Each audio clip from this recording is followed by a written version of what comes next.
Estate, where they grow. You can see the house up on the hill, and we're heading to the tasting room. You know, hang out with everybody, have some pours, do an interview. Really looking forward to this. All right, boys, we're at Hillrock. We just got here. It's a little cold out. They gave us some pours to start out with. While we are getting ready for the interview, we're going to take you around and show you the place. It's kind of like a winter wonderland right now. This is the tasting room and distillation area.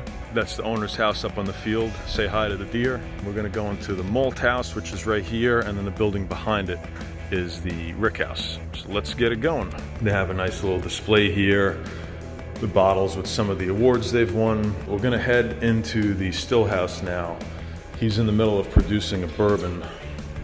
So this is their copper pot still. And you can see the whiskey coming off the still. Yeah, buddy, it's some tasty stuff. This checking over here is the alcohol coming off to make sure it's good. They burn off all the ethanol and they want to get to what's called the hearts. Behind us is all the fermentation tanks. So this is where they put it to kind of continue on. And then inside over here is where the magic happens. I'm going to take you around the distillery. Next part we're going is the malt house. It's one of the only distilleries in the world that still malts their own whiskey with an ancient technique called floor malt. So these are some of the ingredients they use. If you look on the floor over here, these are all estate grown, okay, which means that they grow their own ingredients, the fresh corn, the barley, and the rye. So they make a couple different products. The bourbon is going to be a mixture of 51% corn and then 49% rye. Their rye is 100% rye, and then their single malt is 100% barley. They don't have it here, but they smoke the barley with peat to kind of give it that Scotch-style flavor.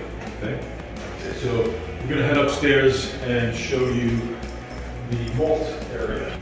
This is the malt room. It's a HVAC-controlled area. What happens here is they will malt the grain. So malting is referring to, come a little closer, you're sprouting the seed. So I'm not sure if you can see it, but the seeds are opening up and they'll grow a little tail. So you're adding moisture to the seed, and by sprouting it, it's creating more enzymatic activity to allow for the sugars and proteins and flavors to escape. So at Hillrock, they do a malted rye, unmalted rye, they malt the barley, and obviously things like that. There's a hole in the center of the floor, and what they'll do is they'll rake this stuff. Typically they'll use these booties and put them on their shoes and use this special rake. I'll kind of just give you a quick idea. By raking this, like that, okay, you're aerating everything in here and like turning it over so that all of these seeds can sprout appropriately. So this room is kept at a specific climate all year round. So if you take a look at the windows, because it's really cold out right now, you can see the moisture building up. It's pretty cold in here. Once they have that all done, then it's going to go downstairs to dry. So we're going to show you the kiln dry area. Depending on what they're making, they might use heat to dry it out. Let's go take a look. Shit, this is even more up here. And rye is a double cask, okay? So a double cask is meaning that they're putting the whiskey into one and then they age it again, and the rye is with smaller barrels. You can tell these aren't as big. These are all white American oak. We'll have to double check for the char level. I believe it was either 3 or 4. But it smells amazing in here. You can smell the grain and the smokiness. I'm not sure if they're... Oh yeah, it's actually on right now. That's why it's Is it? That's why it's got that fan going? Yeah, we can't tell, but inside this room there's a special door underneath. So they'll smoke the stuff in here and then fan it up. And all the seed is on the floor inside here. So that's how they take the moisture out of the seed, and then they'll grind it and then put that into the cooker, which we were at before. So everything here is fully under their control, down to growing the seed. When we first came here and expanded the property, that's where they grow all the stuff that we see in those containers, the corn, the barley, and the rye. Their rye here is otherworldly. so now we're gonna go check out the rick house. If you remember that biometric pressure, if you go back and watch my Hillrock video, the climates here are very extreme. I know it's cold, I'm a little cold right now, it's probably in the 20s, but these barrels are exposed to the elements all year long. This is an Oloroso sherry cask, all right? Somebody looks like they just bought that. There's a bunch more over here, all right? So they have a lot going on in the rick house right now. They're getting ready for some barrels. And when you smell it in here, it's like intoxicating. That smell is just incredible. You want to, stay here for as long as you can. So these are all the ryes on the bottom. Some of these are going to be probably for store picks. And then when you see the different colored Hillrock labels there, this is part of their Solera process. So if you go back and watch my Hillrock video where I explain the Solera, it goes through three stages. You have youngest, middle, and then there's some more that are the oldest. The oldest now, I've been coming here for about 8 to 9 years. That's how old some of them are. So they're blending the old with the younger to kind of teach them where to go. Then they all mix together and go in one of the Oloroso casks. Back there's a port barrel. They have Madeira. They've done Napa Cab. Here's a Pinot. They've done a lot of different things with a bunch of different types of barrels that they bring in from all over the world to create a truly unique farm-to-glass experience that can't be found anywhere else. It's really bringing that terroir concept where you could truly taste it in the glass. Cheers. All right, boys, so now we're sitting down, me and the jester, and we got all the standard offering flights lined up. The owner's private reserve is like a single barrel cask strength offering. So these are the standard offerings you could find in a lot of liquor stores. So we also have the charcuterie board, which we'll eat with it. So they got a lot of different like bread, apricots. You gotta be careful, he's gonna end up eating them all. The standard offerings usually are anywhere from like 90 to 100 bucks, and then the owner's special reserve is anywhere from like 130 to 160. We're gonna start with their standard Solera bourbon. If you see a special sticker on the front, that means it's their own special reserve. 46.3%, 51% corn, 49% rye, and Solera processed with a Oloroso sherry cask finish. Yeah. So it's gonna be very unique compared to your typical Kentucky bourbon. Because of the sherry cask, I get that on the nose right away. Yeah. The legs are really nice, the color's pretty. The rye that grows in New York is significantly better than, say, the corn and other things, for whatever reason. Now, don't quote us, but you'd agree the rye just does so well here. It's such a hardy grain. You can quote me. So, yeah. It's fucking amazing. I enjoy the bourbon. It's not my absolute favorite bourbon ever. But it's a real good sipper, lots of sherry cask, caramel, vanilla, little barrely notes coming through. Oh yeah. It's smooth, it's tasty. The next one up is the same thing, but they finished it in a Pinot Noir cask finish, so it adds a layer of wine notes and complexity that this one doesn't have at the moment. So much flavor going on with these pours. It's like that caramelly, butterscotchy vanilla almost. Exactly. It does add a layer of sweetness, and it's noticeable right away. I like the nose better than the standard offering. So that wine finish I'm getting on the back end.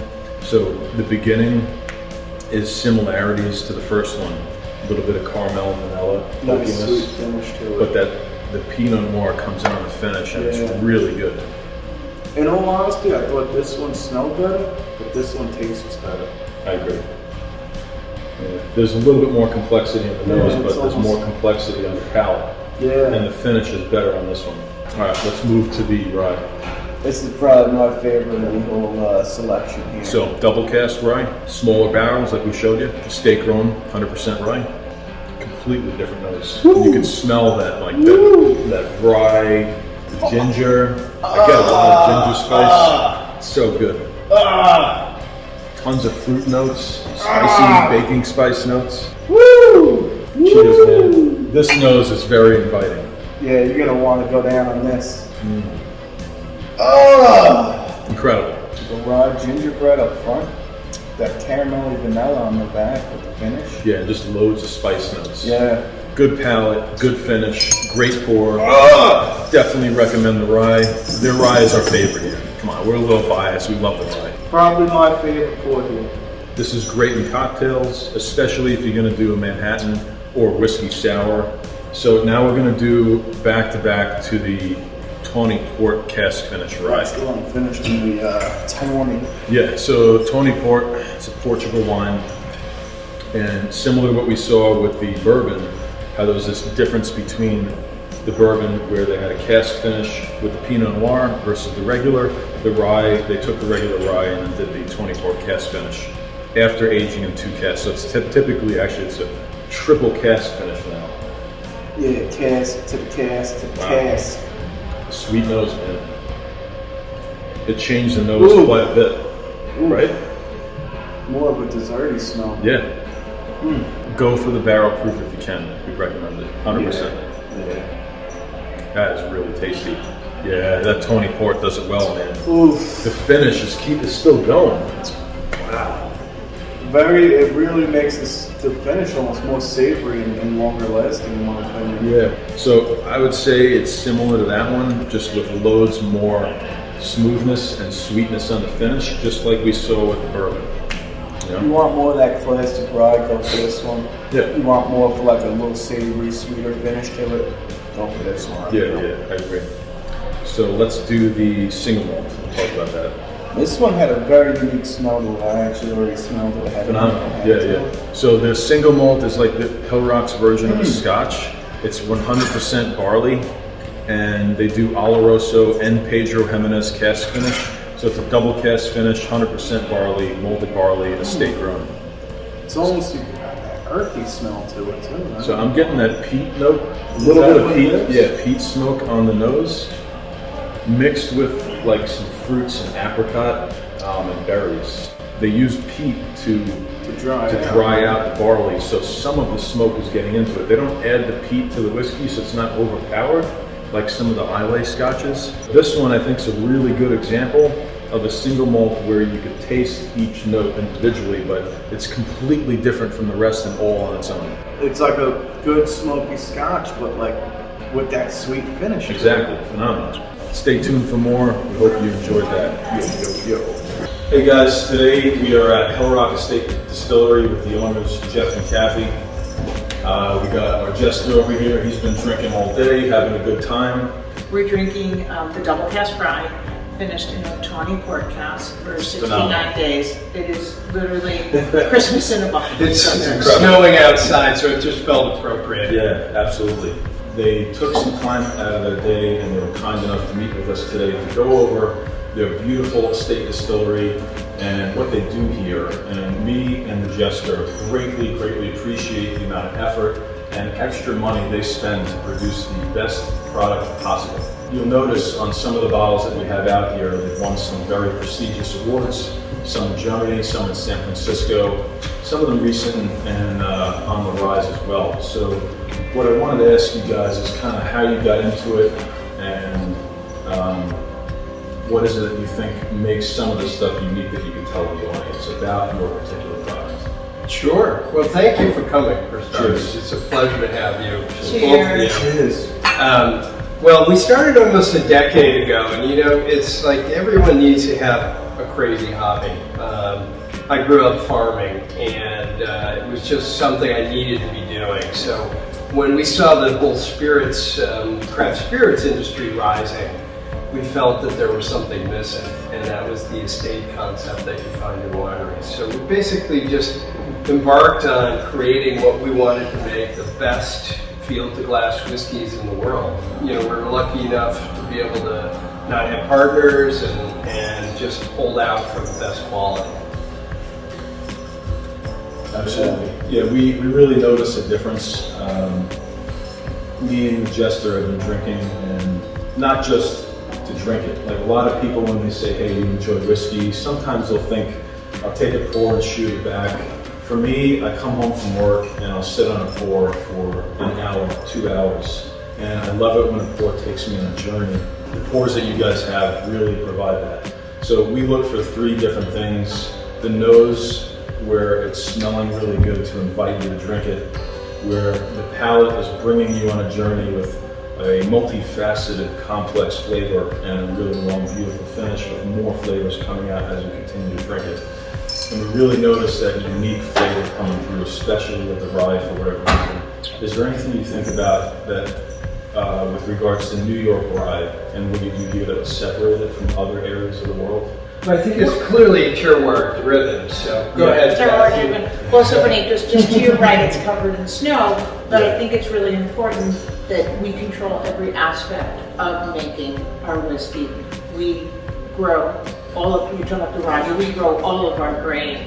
We are truly field to glass, right? We register field to glass, but our rye is, we work with Cornell Agricultural School, and it's heirloom grain. We grow in an organic method. It's grown in an organic method, and we truly believe that the fabulous tasting whiskey really starts in the soil. Yeah, 100%. And we're not buying seed, we're growing seed, we're controlling the whole aspect. We only use the best seed.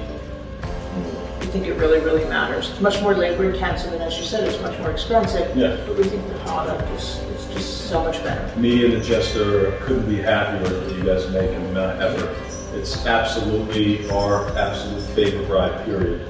There's a lot of other places that just do it for a huge profit. And some places we've gone to and then went back and they've changed some of the mash bills, and it's to produce more and more whiskey. You could taste the difference.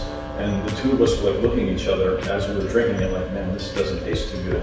And you can tell. Some of the other ones. Yeah, but every time we drink your stuff, no matter what bottle it is, it's always consistently packed amazing. full of flavor and just incredible. Well, we had, a total journey of trying to really put the terroir of our farm in the Hudson Valley into every whiskey we make. And, when Dave Pickrell came on board, which was really the day one, we started making, for the first whiskey coming off the still, Dave had all the workers come over. There was probably 30 of us here then. And he had everybody start tasting the whiskey coming right off the still. And he said, what do you taste? And pretty much universally, everyone said clove and cinnamon. Yeah.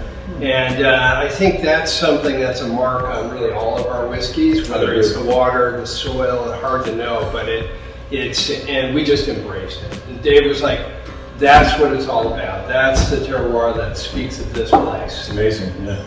So Dave Pickrell had some tenure at some other distilleries as well before he came here. I believe it was Maker's Mark for about 14 years. Yeah. He also worked with Whistle Pig as well before he passed. I'm assuming his last tenure was here.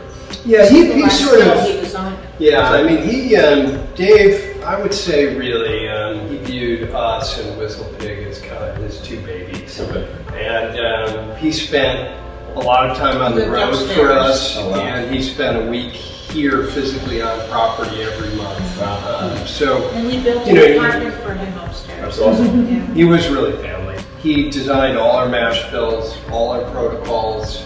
We've continued to hold true to those, and it's really important to Dave a number of the features that we've incorporated. He was really one of the best, most knowledgeable experts on finishing whiskeys and wine casks as well. So when he left Maker's Mark, Jim Beam had just bought them, and they basically said, we won't do any of those experiments. Yeah. And we of course said, Dave, we'll do all of them. Come on in. Yeah, so some of the Whistle Pig as well. Yeah. Right. Their Boss Hog line we find excellent, especially with the ryes. They've done some incredible experimentation on it, and we appreciate all the stuff you do with the cask finishing, like the Madeiras, the ports, the Pinots, Pedro Jimenez, all that stuff. It really is. Incredible depth and flavor to the whiskey. So I want to talk about a little bit about maybe the barrels, like where you source them, char level, stuff like that. Yeah, I mean, that was another thing early on that people don't always understand how important the barrels are in making whiskey. So one of the benefits of having Dave on board was that he had direct access to the best barrel makers in the country because they had been working with him at Maker's Mark. And so we use a couple, primarily Calvin Cooperage now. We really love their product. And people are approaching us all the time saying, "Oh, we've got this new barrel manufacturing company. We'd love for you guys to buy them." And my attitude is always, I'm not waiting 8 years to find out whether it worked. Yeah. So you can't take We know that we backwards. really like what we're using. Sure. And then all of our finishing casks, a lot of them we source directly from wineries that we just have a. But we really enjoy the wine Like from. the Homer cast, for Yeah. example. Yes, we Yeah. love Shay's Pinots, Homer Estate and Block 23, so it was such an easy way to go into finishing in a Pinot Noir because we knew we loved the wine. Yeah. As I know you do. Exactly. And it's That's just Dakota- a beautiful Dakota finish. Shine And Dakota for Shine for Dakota Shine Cabernet. as well. Yeah. And we love that as well. And then both the winemakers at both places enjoy our whiskey, so it's really a lot of synergy. That's awesome. And collaboration. Speaking of that synergy, I plan to do a video. Me and the Jester are going to do a full circle review on the Pinot bottle that you made, but also comparing it to the wine that it came great. from. Oh, Homer, great. Yeah, yes. so we're going to drink the Homer and then try to pick up what flavors we see in that and how it influenced the bourbon. We'll probably do it back to back, well, actually 3 pours. So the wine, the regular bourbon, and then the Pinot, so you can see the difference. That's Yeah, a so beautiful much one right Yes, there. That that- was just that was- 288 bottles, and we did it for holiday, and we've been drinking it. Fabulous roast phenomenal. turkeys and tenderloins. Yeah, I had it for Thanksgiving as well. So, talk for a minute about the rye. We use multiple barrels in this for every whiskey we make, which is expensive. It's one of the most expensive components of whiskey making. So, for instance, our rye, the double cask rye, goes first into a 25-gallon number 3 char barrel, and then 2 years later it gets moved to a number 4 char, either a 25 or a 53.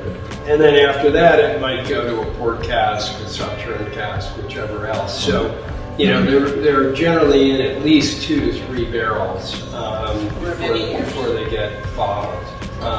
It just makes a huge difference. That layering of flavors, it's really something that we've always been big advocates of, and Dave as well. Just, Dave was a big guy, and he liked big, powerful whiskeys, and so do we. I would 100% agree. Yeah, it really produces a phenomenal end result product, especially on that rye, like with the double cask, and then obviously if you do it again. But same thing with the bourbon, because you're doing the Solera process, plus the Oloroso, and then if you add in an additional barrel, like the Pinot, like this particular bottle here, Just had so much complexity. it's off the charts. Incredible. So that's probably been in, 300 barrels. Yeah. Incredible. Plus, Right. Your single malt. A lot of people would think like a Macallan or maybe an Islay Scotch, but this kind of combines both in a way that's very unique because you're kind of getting like a sherry cask Macallan combined with a little bit of an Islay, peaty smokiness, and it's better than both. Yeah. We have we finish it in 2 sherries. Yeah, Pedro and For 14 Oloroso. days in a Pedro Menace cask and about a week in an Oloroso.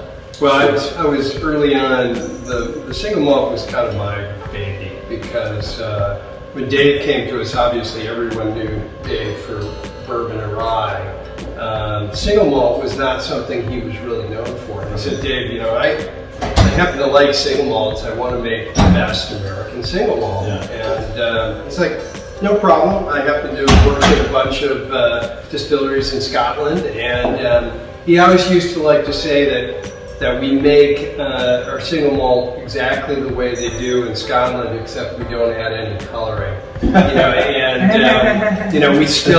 We're one of the few distilleries in the world that grows all our barley, floor malted on site. It's incredible. About an 18-hour medium. And we have the advantage here. People think of age a little differently, and in Scotland, they're putting all their whiskeys into basically recoopered used bourbon barrels, and they just sit there for Appreciate that. 6 or 8 years before before they get bottled. Ours start in American oak, which gives it a powerful start, and then as you said, they end up going through 2 sherry casks before they get bottled as well. It just adds a lot more complexity to it.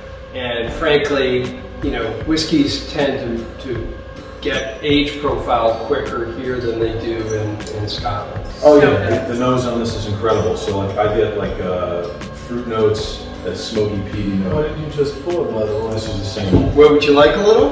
Yeah. Why not? Thank you, I greatly Yeah, appreciate it. it's beautiful. I mean, everything they do here, there's so much love in the glass. It's pouring out of the two of them into here, and when you taste it, you'll notice the difference. Jeffrey designed the bottles. So let's talk about the They're, bottles. they're supposed to be Like a bookshelf. like a bookshelf, but I also, it was really important to me that they slant in a little bit so that a female bartender or a woman like myself could hold them comfortably, even though it's a big, beautiful bottle. And then your side is your barrel number, what, if you have a finish, what the finish was. You can These display bottles them are this way stacked. as Look at all well. those medals. Yeah, look at man. that. Look at those medals. So I really appreciate what you guys do here. Happy holidays. Happy holidays to you. Cheers. It's starting to snow out here. We got our Hillrock masks. Yo, represent. It's time to hit the road. Stay tuned for more from your King and Jester.